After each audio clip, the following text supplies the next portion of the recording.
This is Lukman Hakim with YouTube channel Lukman Hakim Official। और आज का हमारा टॉपिक बहुत ही important as well as controversial topic है। वो है लिबरलिज्म। आज हम लिबरलिज्म को एक्सप्लेन डिस्कस करेंगे कि कौन कौन से फैक्टर्स है लिबरलिज्म के। लिबरल्स जो स्कॉलर हैं उनका पॉलिटिकल क्या पर्सपेक्टिव है। हम आज स्पेशली पॉलिटिकल साइड को वो टच करेंगे कि वो इंटरनेशनल जो पॉलिटिक्स है, स्टेट नेचर है, ह्यूमन नेचर है, उसके बारे में उनका क्या ख्याल है।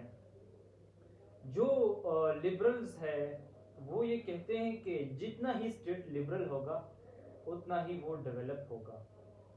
मतलब एक स्टेट में जितनी ही लिबर्टी होगी, चाहे वो इंडिविजुअल लिबर्टी हो या थ्रू आउट द वर्ल्ड उनकी जो इंटरडिपेंडेंस है वगैरह, उतना ही वो स्टेट डेवलप होगा, उतना ही वो स्टेट तरक्की करेगा। जो लिबरल्स है, लिबरलिज्म है, वो ह्यूमन नेचर के बारे में ये कहते हैं कि human by nature is not selfish.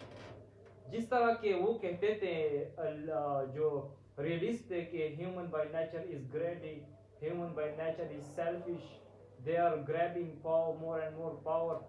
तो लिबरल कहते हैं कि ह्यूमन बिल्कुल ऐसा भी नहीं है बाय नेचर, मगर जो सिचुएशंस है, जो सिनेरियो होते हैं, जो हालात होते हैं, वो ह्यूमन को ग्रेडी और सेल्फिश बना देते हैं। तो इसके बाद जो लिबरल्स है वो इंडिविजुअल और स्टेट के बारे में उनकी क्या राय है। जिस तरह के हम उसको भी थोड़ा टच देंगे रियलिज्म को। जिस तरह के रियलिस्ट जो कहते थे कि state is the prime actor, state is everything, इसी तरह लिबरल्स कहते हैं दैट इंडिविजुअल इज एवरीथिंग। मतलब वो इंडिविजुअल को ज्यादा प्रेफर करते हैं, ज्यादा जोर देते हैं कि अगर एक स्टेट में इंडिविजुअल खुश ना हो, इंडिविजुअल की वो डोमिनेंसी ना हो, देन स्टेट इज नथिंग और the state is due to individuals. तो वो क्या करते हैं, इंडिविजुअल्स को ज्यादा तरजीह देते हैं। इस तरफ वो डेमोक्रेसी और गवर्नेंस की बात करते हैं। जो लिबरल्स है वो किस चीज को प्रमोट करते हैं, डेमोक्रेसी को। डेमोक्रेसी को क्यों प्रमोट करते हैं, डेमोक्रेसी जो है वो ह्यूमन राइट्स, जो इंडिविजुअल लिबर्टी होती है, जो इंडिविजुअल फ्रीडम होता है, वो उसको ज्यादा तरजीह देते हैं। मतलब डेमोक्रेसी में, democracy is the rule of people. मतलब वो तो लोगों का जो बंदा आया होता है, जो प्राइम मिनिस्टर आया होता है, वो तो या प्रेसिडेंट, वो तो बंदों का जो मॉसिस होते हैं उनका ही चुना हुआ बंदा होता है। तो मतलब उनको ही ज्यादा तरजीह देते हैं, प्रेफर करते हैं। उसमें इंडिविजुअल की राइट्स जो है वो ज्यादा सेफ होते हैं, इंडिविजुअल फ्रीडम होती है। मतलब वहां पे तो सब इंडिविजुअल का है। और अगर कहीं पे जंग भी पड़ती है, जंग भी पड़ती है, तो डेमोक्रेटिक स्टेट कभी भी ये स्टेप नहीं उठा लेती है, मगर थोड़ा कंप्रोमाइज कर लेती है। क्योंकि जो स्टेट के इंडिविजुअल्स होते हैं वो ये कभी नहीं चाहते कि वार, दुनिया जो या हमारा स्टेट जो है वो जंग की तरफ चला जाए। तो अगर आप देखिए दुनिया में 95% वॉर जो हुए हैं वो नॉन डेमोक्रेटिक स्टेट्स के अंदर हुए हैं, वहां पे डेमोक्रेसी नहीं थी। क्योंकि वो फिर ये नहीं सोचता है कि मेरे लोगों का क्या हो जाएगा, जो स्टेट के इंडिविजुअल्स है उनका क्या हो जाएगा। तो इसलिए वो डेमोक्रेसी को domestically as well as internationally promote करते हैं। इसके साथ जो लिबरल्स है वो कलेक्टिव सिक्योरिटी की बात करते हैं। कलेक्टिव सिक्योरिटी की किस तरह बात करते हैं, वो कहते हैं कि वर्ल्ड में अगर मतलब एक ऐसा स्टेट है जिसके पास पावर बहुत ज्यादा है, मतलब जब एक स्टेट के पास ज्यादा पावर आ जाती है तो वो जाके दूसरे स्टेट्स को एक्सप्लॉइट करता है। तो वो कहते हैं कि आप ऐसा कर लें कि मतलब 3 4 5 स्टेट मिल जाएं और उस स्टेट के बराबर हो जाओ। क्योंकि लिबरलिज्म हमेशा के लिए इक्विलिब्रियम की बात करती है, इक्वलिटी की बात करती है।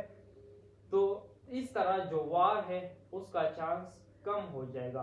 तो एक बात याद रखिए, लिबरलिज्म जो है या लिबरल्स जो है वो हमेशा के लिए वॉर को डिले करना चाहते हैं। As the war is inevitable but they are trying to delay the war. जितना कि हो सकता है वॉर को डिले किया जाए, कोई मसला नहीं, आप जितना ही कम्प्रोमाइज कर सकते हो कर लो, so that to delay the war. तो वो कलेक्टिव सिक्योरिटी की बात करते हैं। तो इस तरह जब आप वो पावरफुल जो स्टेट होता है आप उनके बराबर हो जाते तो वो पहले अटैक करने से 100 बार सोचेगा कि आगे क्या होगा। इस तरह जो वॉर की हैपनिंग है वो डिले हो जाती है। इस तरह जो वो इंटरनेशनल इंस्टीट्यूशंस और ऑर्गेनाइजेशंस को भी बड़ा इम्पोर्टेंट करार देते हैं, which are the non state actors. जिस तरह के रियलिस्ट कहते हैं that non state actors are not as much important as the state, but liberals जो कहते हैं कि जितना कि स्टेट्स इम्पोर्टेंट है, इस तरह के नॉन स्टेट एक्टर्स भी इम्पोर्टेंट है, क्योंकि ये कभी भी जंग को नहीं चाहते हैं। जिस तरह के हम देखें जितने भी इंटरनेशनल इंस्टीट्यूशंस है, मतलब हमारे पास यूएन है, वर्ल्ड ट्रेड ऑर्गेनाइजेशंस है, जो इकोनॉमिक इंटरडिपेंडेंसी की बात करते हैं। तो और ये जो इंटरनेशनल इंस्टीट्यूशंस है ये स्टेट्स के बीच जो उनके झगड़े चल रहे होते हैं उनको भी सॉल्व कर लेते हैं। तो कहते हैं कि these are also of prime importance.